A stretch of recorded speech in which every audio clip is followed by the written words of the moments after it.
Welcome to the fourth video in a series, our study on prayer. And we've spent a lot of time in the Old Testament looking at characters in the Old Testament, and we will conclude that tonight with this video. We'll be finishing our journey through the Old Testament.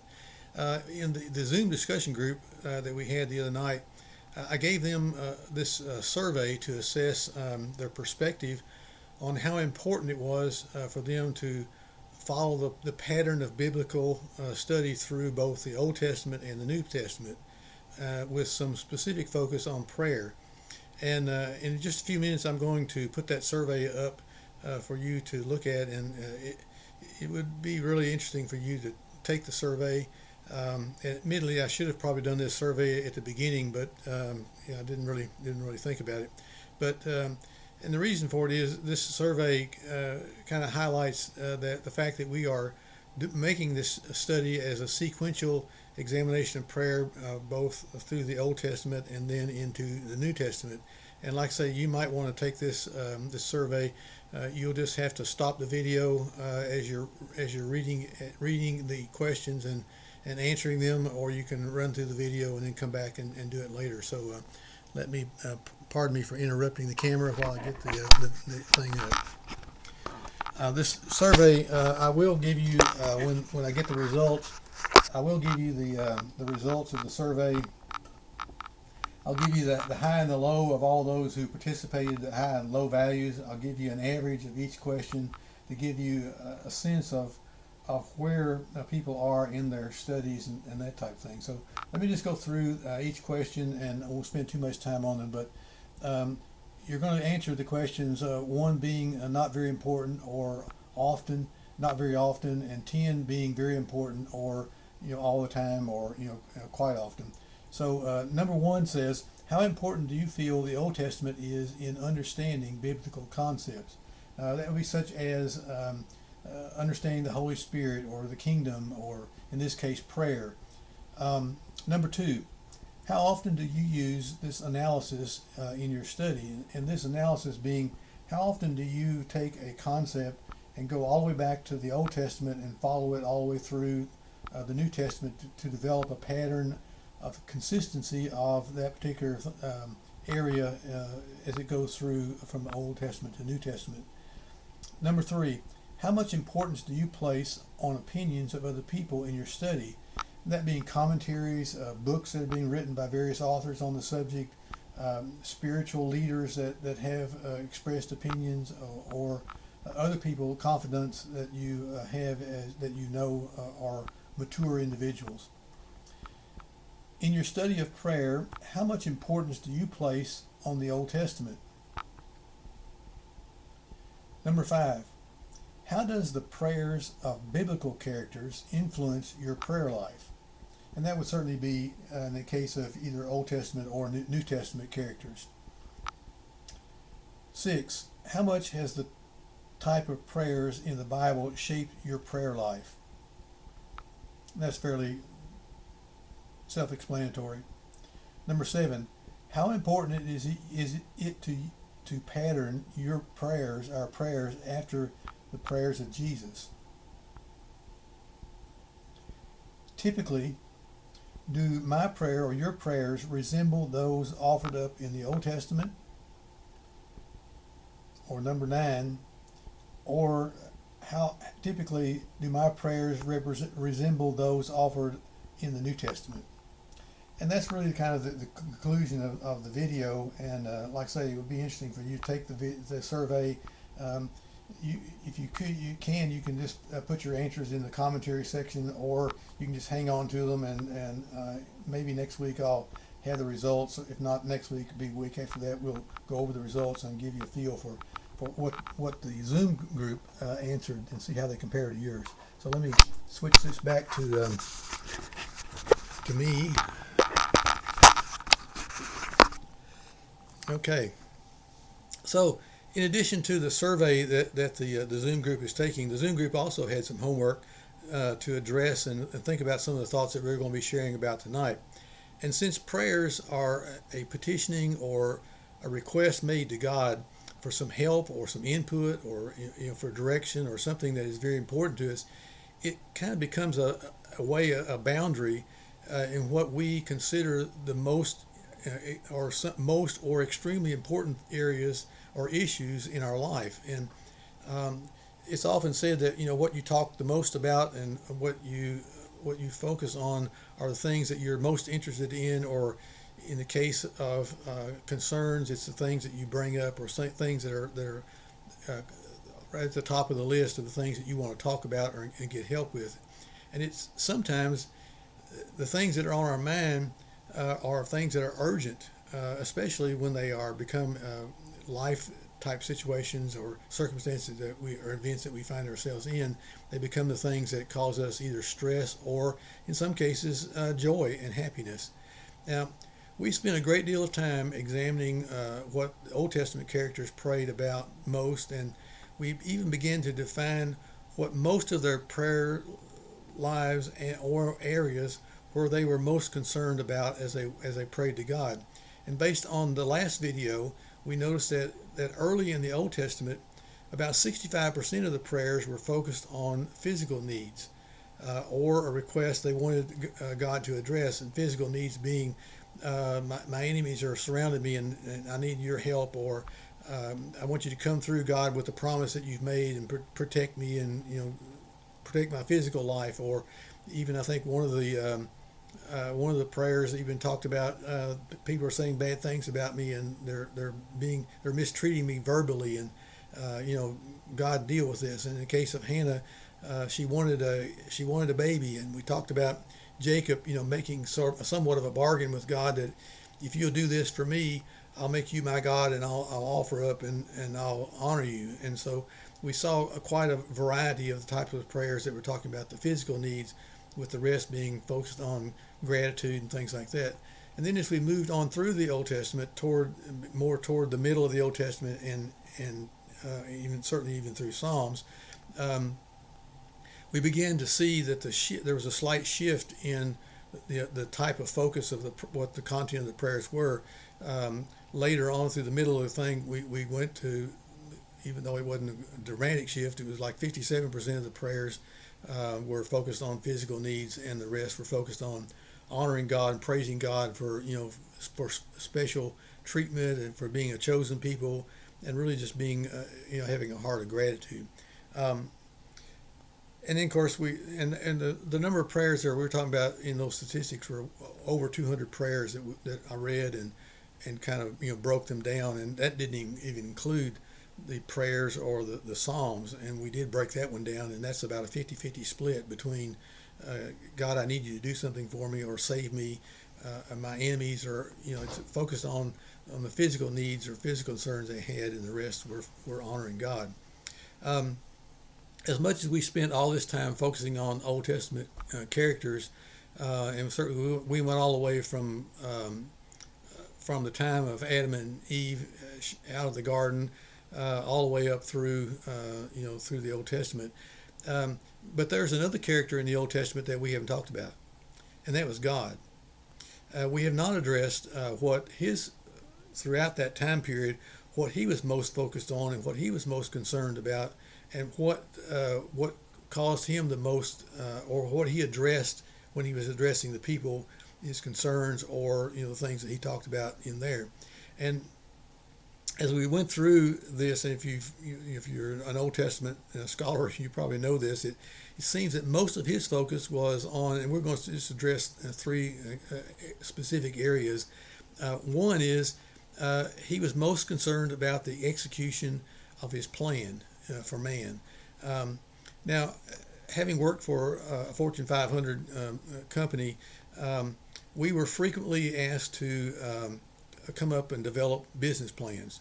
And usually those business plans were of the 5-year variety, and at least every 5 years, but oftentimes more often than that, we had to go back and revise that plan to point it in a different direction, or something happened that we had to change that plan. Circumstances changed, or demographics changed, all kinds of issues that might alter that 5-year plan. And if you're like me, if you've ever had to do that, you hated those things. They seemed like a waste of time. But I guess they had some purpose. Well, in the case of God, God didn't have a 5-year plan. His plan was an eternity plan, and unlike ours, it never changed. Our business plans changed quite frequently for matters that were either out of our control or we wanted to take a different direction. But with God, it has never changed. It hasn't changed since the garden. And certainly we know what God's plan was for man in the garden, and it was our choice, our decision as humans that caused that plan to take a different direction, but the end goal of the plan has never changed. It's just what's happened as a consequence of our decision that we're going to follow through, to the end. Now, and that's what we really want to, we want to think about is that I want to give you some examples of God's plan where God's plan was not followed and something interfered with that plan and it caused it to be altered. And certainly what the decision that Adam and Eve made in the garden was the first beginning of that plan taking what we see as a different direction, but in the end it's just something that God had to address to make sure the overall plan that he has for man was fulfilled. And certainly the garden would have been one of those interference things. The flood would have been certainly one of those when God saw that the people were so wicked that he had to do something about it, and certainly we know the story of that, and that wickedness was their unrighteous acts, their ungodly actions and things like that caused God to have to want to do something so that the plan could continue on. Another one that's is kind of interesting is in Genesis 11, where God addresses the people in Babel, and they began to build this tower. And in Genesis 11, verse 5, it says, "But the Lord came down to see the city," and this is, of course, the city that the people were building, came down to see the city and the tower the people were building. The Lord said, "If as one people speaking the same language they begin to do this, then nothing they plan to do will be impossible for them. Come, let us go down and confuse their language, so they will not understand each other." So the Lord scattered them from all over the earth, and they stopped building the city. That is why it was called Babel, because the Lord confused the language of the whole world. From there the Lord scattered them over the face of the earth. And that was Genesis 11, 5 through 8. And when you read something like that, you see that obviously that as even by God's own admission that these people didn't need me, and they had their own plan, and I wasn't a part of that, and that's not what God's desire is. I mean, it's God's plan, not man's plan. And what he saw was the people in Babel had already become so self-sufficient that they had their own plan, and it didn't match up with God's, and so he did something about it. One of the things that as we've read through various parts of the Old Testament, you begin to ask the question is that especially in periods where God's people had to be rescued, or there had to be some divine intervention into circumstances, and you have to ask yourself, why did God rescue his people so many times on these various occasions? And the other thing you might want to ask is, why do you suppose he exposed his anger at Israel's disobedience so many times? Each of these particular things were actions and circumstances that man was creating that created an obstacle to God's plan being completed. And so rather than change the plan, which might have been our circumstance, we might have yielded some to the people. God didn't change the plan. He just got the attention of the people to where they would submit to what his desire and what his will really was. And certainly we saw that, we see that throughout, the Old Testament events that God, does something, to address those things. And, if you read commentaries or statements about the character and the nature of God as being this a compassionate person, and he certainly is worried about his people, or he has he loves his people, and he wants to protect them and take care of them, and certainly that is a goal, and it is a part of the characteristics of God. But the number one thing is that his plan was the thing that was the most important thing, and that being carried out, and the decisions that his people, the chosen people, were making were things that were taking them in the opposite direction. And certainly we saw that we said that in the captivity, when Israel began to sin and have other gods before them. He did something to get their attention, to get them back to repent and to change. So certainly the execution of his plan was one of the most important things that he addressed. And I think one of the most dramatic things was that when he expressed his anger or his rebellion, we'll see this in a minute, is that we saw a glimpse of just exactly how important it was in an emotional way. God showed us an emotion that we could understand, and in the process of doing that, we could understand how important what he was saying or what he was emphasizing was to him. Let's read in 1 Samuel 15, and this is another one of these incidences. It really addresses the second area that God was most concerned about, and that was the rebellion among the people. And this is in 1 Samuel 15, beginning with verse 11. And I'm going to read this because sometimes when I throw out scriptures and I don't read them, sometimes in the haste to go through things, you either forget the scripture or we don't read it, and it gets kind of lost. So I'm going to go ahead and read this, and you can pick it up and read it later. But in 1 Samuel 15, beginning with verse 11, he says, "I regret that I have made Saul king, because he has turned away from me and has not carried out my instructions." Samuel was angry, and he cried out to the Lord all that night. Early in the morning, Samuel got up and went to meet Saul, but he was told, "Saul has gone to Carmel. There he has set up a monument for his own honor, and has turned and gone on down to Gilgal." When Samuel reached him, Saul said, "The Lord bless you. I have carried out the Lord's instructions." But Samuel said, "What then is this bleating of sheep in my ears? What is this lowing of cattle that I hear?" Saul answered, "The soldiers brought them from the Amalekites. They spared the best of the sheep and the cattle to sacrifice to the Lord your God, but we totally destroyed the rest." "Enough," Samuel said to Saul. "Let me tell you what the Lord said to me last night." "Tell me," Saul replied. Samuel said, "Although you were once small in your own eyes, did you not become the head of the tribes of Israel? The Lord anointed you king over Israel, and he sent you on a mission, saying, 'Go and completely destroy those wicked people, the Amalekites. Wage war against them until you have wiped them out.' Why did you not obey the Lord? Why did you pounce on the plunder and do evil in the eyes of the Lord?"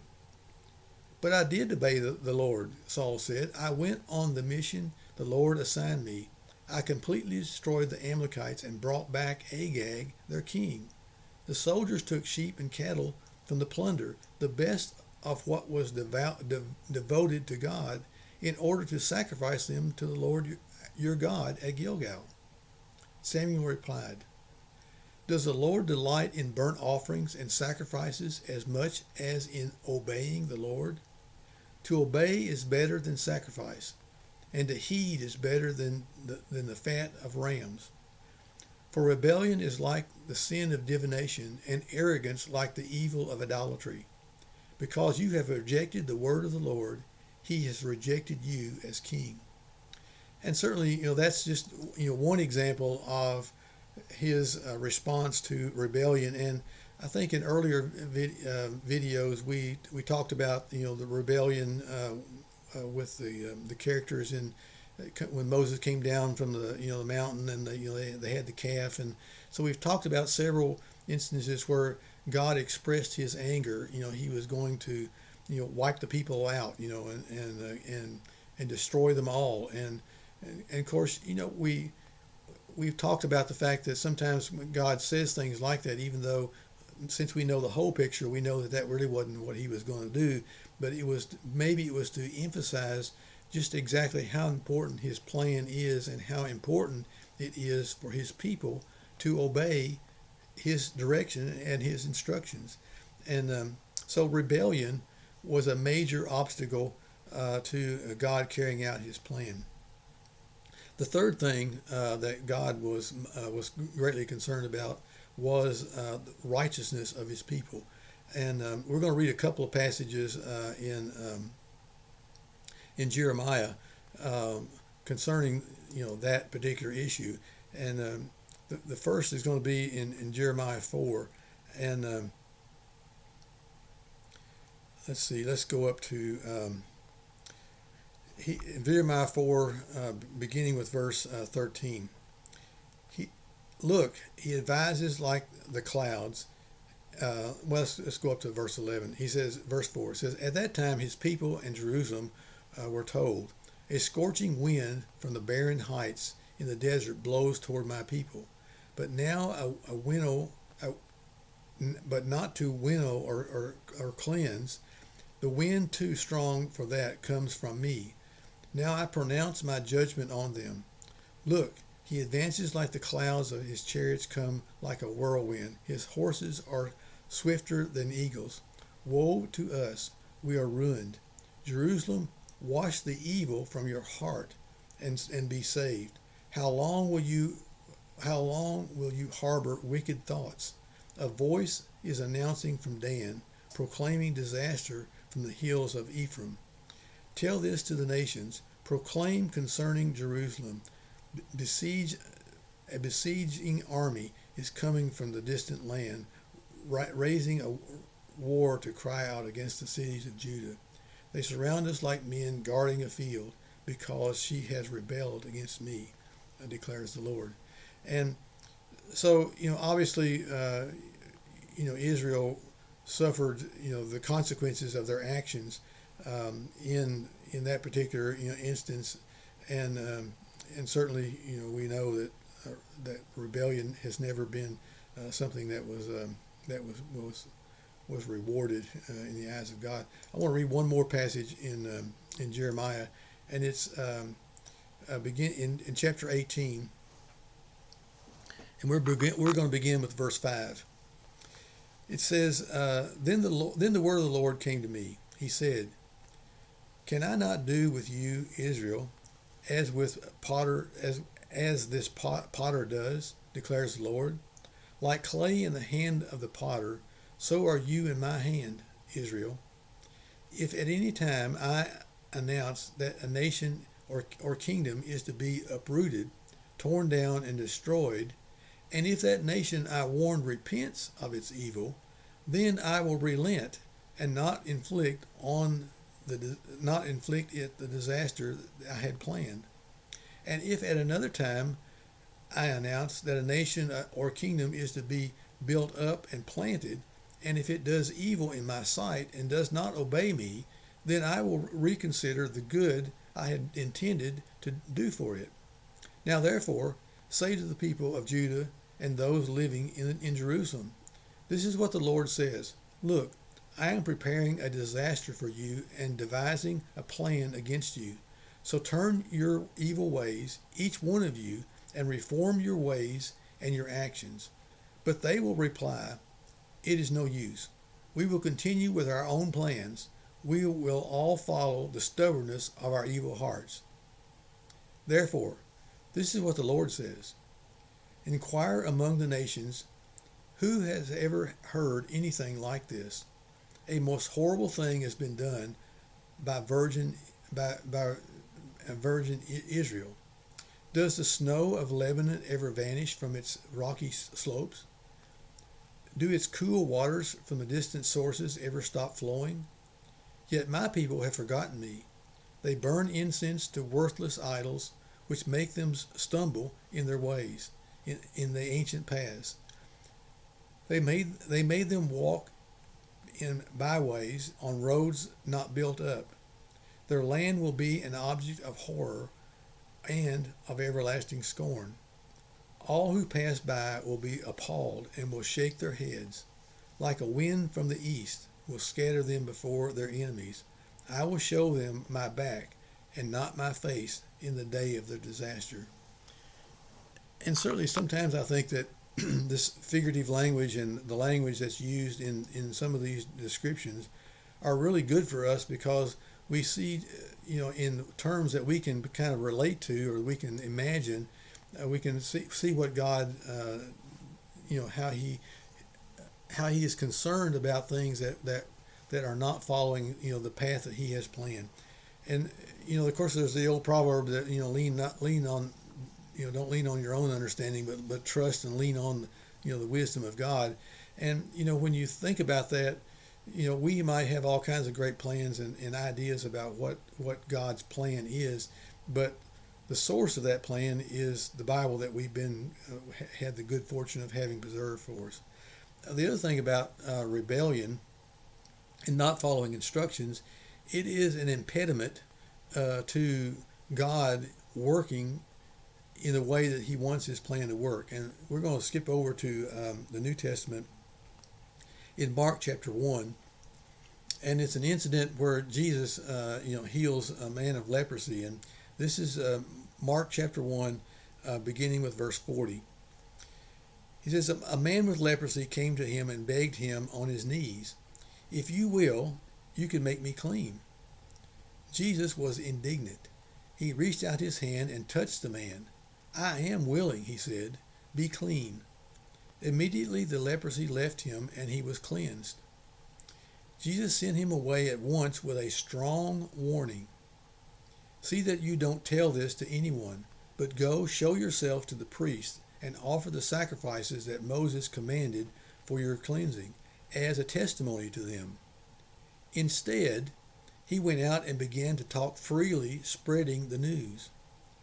As a result, Jesus could no longer enter a town openly, but stayed outside in lonely places. Yet the people still came to him from everywhere.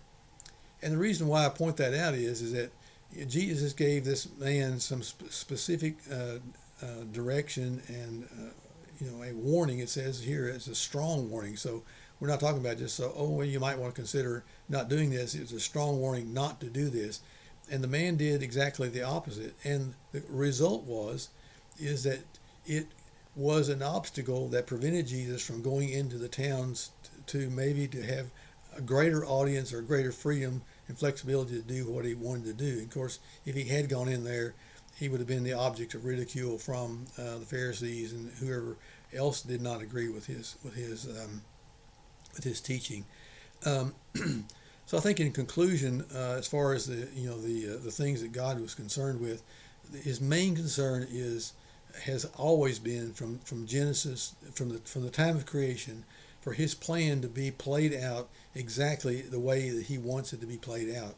And in spite of that plan, he has worked around or allowed us to make all kinds of bad decisions that we have to work through to see the value and the importance of following that plan and following through on what he has done. So that really kind of concludes our journey through the Old Testament and and looking at prayers.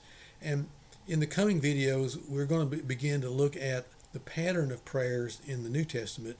And as much as we looked at this shift in the types of prayers and things that we saw in the Old Testament, we know that there's been certainly a great number of years that's passed through from the time that of Malachi to the time of the New Testament. But we want to follow through on prayer in the New Testament and see what Jesus focused on, what his what his prayer life was like, and so we'll just make a great journey there. And as one of the guys in the Zoom said, we're finally going to get down to the meat of things, and certainly the New Testament is more our time period, more things that we can relate to in God's plan, and we'll spend several videos going through looking at that and the consequences of our prayers and that thing. Thank you for joining in, and we hope to see you in the next video, and have a great time, and thank you again.